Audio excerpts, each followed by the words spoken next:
a tornado tag team match, all four in the ring. Of course, that's actually false advertising. They didn't use the ring most of the time, but all four in action at the same time with Hook and Jungle Boy against Preston Vance and the Lucha guy with Jose.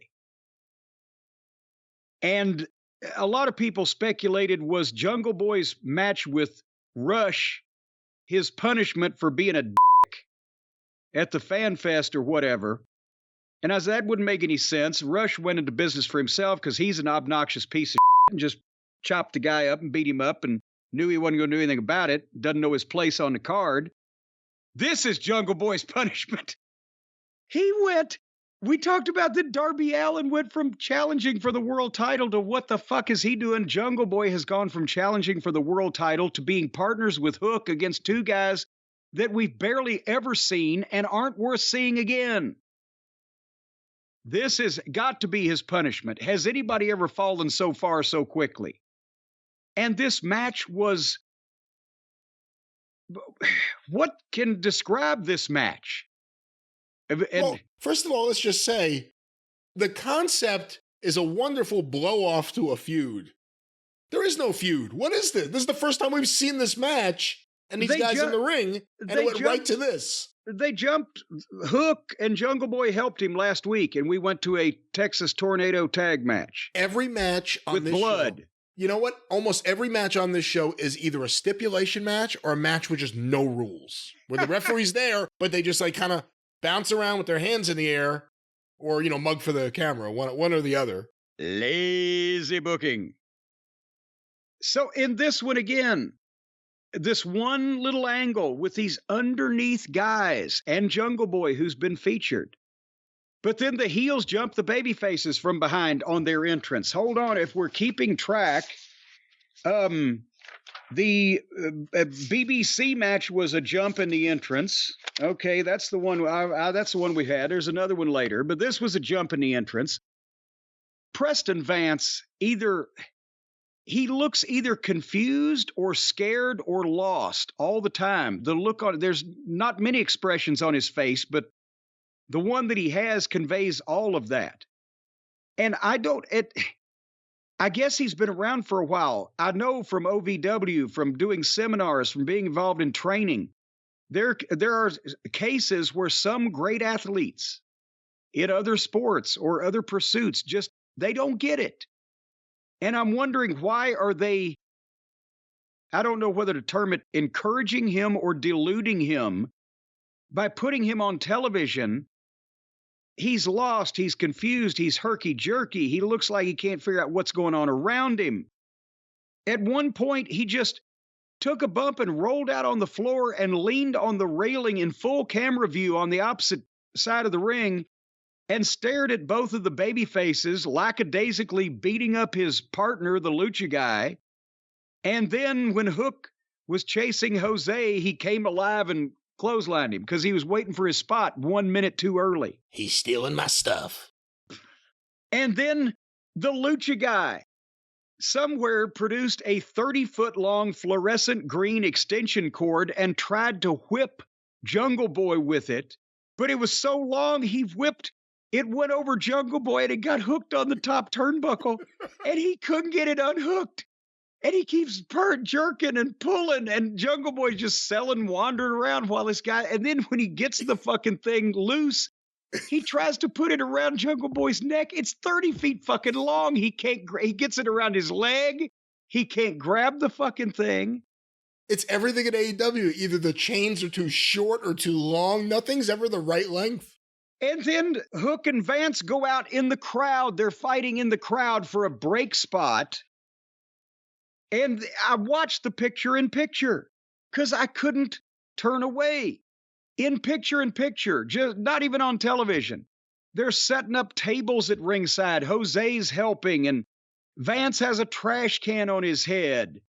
And Hook and Vance fake fight walked through the entire arena to come back to the ring or ringside. So they come back on the air, and then Hook gets a logging chain that's got to be 12 feet long and wraps it around his hand and jumps off the barricade and hits Preston Vance. Now, You can go back and look. He clearly blocked the blow. The chain came nowhere near his head. On slow-mo, it's clear as day. But Vance, the camera's off of him for a minute. He juices a gusher. So it wasn't a hard way. They clearly blocked the chain. So he had to be the one to get his own juice. And he got it almost around on his temple. I've never seen a guy bleeding from the side of his head like that. He could have cut an artery and just bled out. There's an artery over there somewhere. That's why all the gig marks are in the middle of the forehead, because it's just flesh and bone. And this had to be the first time maybe he's ever gotten color.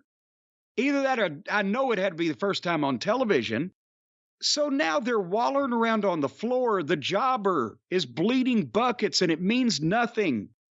And then Hook suplexes this poor fucker, who's already losing blood, off the apron through the two tables, but missed one of them and went through the far one in such a manner that the back of Hook's head came down in goddamn Preston Vance's nuts. So now he had his do-it-yourself fucking vasectomy courtesy of Hook's head. Then Jose gets in the ring to fight Jungle Boy and rips his jacket and his shirt off, and Jose, the assistant, is bigger than Jungle Boy. He was kind of jacked up. Yeah, he's in good shape. Yeah. I want to see him wrestle. And then finally, Jungle Boy got a snare trap on Lucha Guy and won this match. And I can't decide whether it looked faker when Preston Vance was on offense or defense. I can't decide whether Jose should be the wrestler and the other guy should be the manager. And every time Sockface, apparently now the heel group here, Jose and Preston Vance and Lucha Guy, what's his name? Psychedelico? No, this is a different one, and it's either, and I apologize for not being sure, but I have no idea who this guy is. It's either Dralistico or... That's it. Is that it? Okay. That's it. Well, every time that Sockface says the heel group's name, it sounds like he's throwing up on the air. It's some Spanish phrase, but La Facción Black. What is it? I can't understand him. I'm not exactly sure how to pronounce it. I think it's Los Facción Ignoberales. Well, that's going to play in fucking Birmingham. Or maybe even Gadsden, Alabama. So that was that match. Again, a match with the only person anybody cares about at all is Jungle Boy in this match. Preston Vance, bless him, don't know him, never met him, but he is far from a fucking natural, and all of his shit looks rotten, and he looks lost. The other guy nobody knows. And then there's poor Hook, who we've talked about how they dropped the ball and then just stick him in shit for whatever reason. And blood and fighting in the arena and furniture and weapons. Same thing as the second match. Same thing as the match they're going to have later on. Over and over and over. Any comments you'd like to make? I mean, why? Why this match? Why these guys here? Again, they never had a match. Hook and Jungle Boy have done a few things together to unite them in hair. I don't really know what their connection is. And then they're fighting like, of all the low down, nothing happening factions in AEW, Jose the assistant, the guy we think is Dralistico, we're not sure of his name, and Preston Vance, Captain Charisma himself. This is the worst faction there is. I guess Roosh technically is a part of this. I can only imagine how much damage he would do to his opponents in a match like this. After the last time I saw him in there with Jungle Boy. And is Andrade still technically... Is Jose still his assistant, I guess is the... I forgot Jose first assisted Andrade. Well, first it was it Vicky? Then it was Chavo. Then it was Jose. We missed somebody in there. I don't know. I don't know. We'll find out.